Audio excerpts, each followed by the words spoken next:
Good morning students. Welcome to Hindi online class of Mascot School of Excellence at home. बेटा कल हमने अपनी class में क्या किया था? यस, अपनी हिंदी की पाठ्य पुस्तक का पाठ 8 जिसका नाम था कागज़ की महत्ता, उसके हमने कल शब्दार्थ और वाक्य किए थे। क्या किए थे? शब्दार्थ और वाक्य। आज हम क्या करेंगे? इसी पाठ के प्रश्न उत्तर लिखेंगे और साथ साथ बोल बोल कर याद भी करेंगे। ठीक है, तो बेटा सबसे पहले आप अपनी नोटबुक निकालेंगे और नोटबुक में क्या लिखेंगे? ऊपर सबसे पहले डेट लिखेंगे। और आज कौन सी डेट है, कौन सी तारीख है आज? 9 सितंबर 2020। 9 सितंबर 2020। बीच में क्या लिखेंगे? गृह कार्य। क्या लिखेंगे बीच में बेटा? गृह कार्य। और कॉर्नर पे क्या लिखेंगे? सबसे ऊपर पेज पे दिन। और आज कौन सा दिन है? बुधवार। कौन सा दिन है? बुधवार। फिर क्या लिखेंगे? पाठ 8 कागज़ की महत्ता। पाठ 8 कागज़ की महत्ता। और उसके नीचे क्या टॉपिक है आज? प्रश्न उत्तर। क्या लिखेंगे? प्रश्न उत्तर। और उसके नीचे बेटा आप स्टार्ट करेंगे प्रश्न नंबर 4। निम्नलिखित प्रश्नों के उत्तर एक अथवा दो शब्दों में लिखिए। निम्नलिखित प्रश्नों के उत्तर एक अथवा दो शब्दों में लिखिए। प्रश्न नंबर क्या है? अपनी अभ्यास पुस्तिका पर कौन लिख रहा है? अपनी अभ्यास पुस्तिका पर कौन लिख रहा है? कौन लिख रहा था बेटा? आपने पाठ पढ़ा है ना? यस, अमन अपनी अभ्यास पुस्तिका पर लिख रहा है। अमन अपनी अभ्यास पुस्तिका पर लिख रहा है।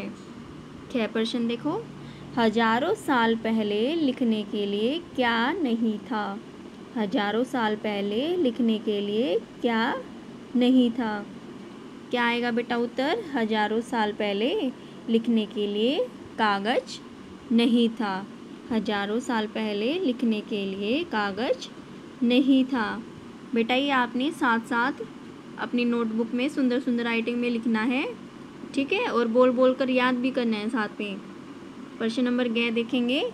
प्राचीन काल में बच्चों को शिक्षा किस प्रकार दी जाती थी? प्राचीन काल में बच्चों को शिक्षा किस प्रकार दी जाती थी? प्राचीन काल में बच्चों को शिक्षा मौखिक रूप से दी जाती थी। नेक्स्ट देखो बेटा, प्रश्न नंबर 5। निम्नलिखित प्रश्नों के उत्तर एक अथवा दो वाक्यों में लिखिए।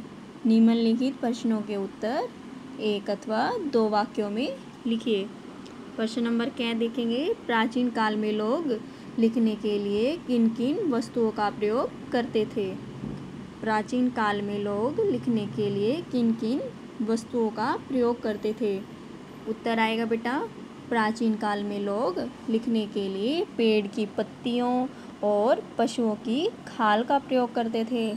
प्राचीन काल में लोग लिखने के लिए पेड़ की पत्तियों और पशुओं की खाल का प्रयोग करते थे।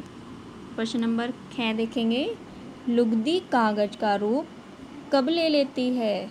लुगदी कागज़ का रूप कब ले लेती है? उत्तर क्या आएगा बेटा?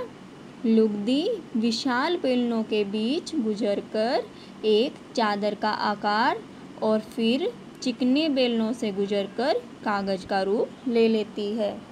लुगदी विशाल बेलनों के बीच से गुजरकर एक चादर का आकार और फिर चिकने बेलनों से गुजरकर कागज़ का रूप ले लेती है। अब प्रश्न नंबर 6 देखेंगे बेटा। निम्नलिखित प्रश्नों के उत्तर दो अथवा दो से अधिक वाक्यों में लिखिए। क्वेश्चन नंबर क्या है? सबसे पहले चीन में कागज़ कैसे बनाया गया? सबसे पहले चीन में कागज़ कैसे बनाया गया? उत्तर क्या आएगा बेटा? चीन में कागज़ को फटे पुराने कपड़ों को पानी में भिगोकर सड़ाया जाता था। चीन में कागज को फटे पुराने कपड़ों को पानी में भिगोकर सड़ाया जाता था। फिर उस पदार्थ को मसलकर लुगदी बनाकर चादर के आकार में फैलाया जाता था। फिर उस पदार्थ को मसलकर लुगदी बनाकर चादर के आकार में फैलाया जाता था। क्वेश्चन नंबर 6 देखेंगे। आजकल कारखानों में कागज किस प्रकार बनता है? आजकल कारखानों में कागज किस प्रकार बनता है? उत्तर आएगा बेटा, कागज के कारखानों में सबसे पहले लकड़ी के छोटे छोटे लट्ठों को पानी की टंकी में डुबोया जाता है। मिश्रण में रसायन मिलाया जाता है। फिर लकड़ी के टुकड़े सड़ जाते हैं। फिर इस सामग्री को मशीन में डालकर लुगदी बनाई जाती है। फिर उसे छलनी से गुजारा जाता है। फिर उसे बेलनाकार पहियों के बीच गुजारा जाता है और चिकने बेलनों से गुजरकर यह कागज़ का रूप ले लेती है। फिर से देखेंगे, कागज़ के कारखानों में सबसे पहले लकड़ी के छोटे छोटे लट्ठों को पानी की टंकी में डुबाया जाता है। मिश्रण में रसायन मिलाया जाता है। फिर लकड़ी के टुकड़े सड़ जाते हैं। फिर इस सामग्री को मशीन में डालकर लुगदी बनाई जाती है। फिर उसे छलनी से गुजारा जाता है। फिर उसे बेलनाकार पहियों के बीच गुजारा जाता है और चिकने बेलनों से गुजरकर यह कागज़ का रूप ले लेती है। आई होप बेटा आपको समझ में आ गए हैं ये प्रश्न उत्तर। तो आपने अगर अभी नहीं किए हैं तो नोटबुक निकाल के डेट एंड डे, होमवर्क, फिर पाठ का नाम, प्रश्न उत्तर लिखकर और फिर क्या करने हैं, क्वेश्चन आंसर स्टार्ट करने हैं। और बेटा बोल बोल कर लिखना है ताकि आपको साथ साथ याद हो जाए। ठीक है, बाय बाय, हैप्पी लर्निंग।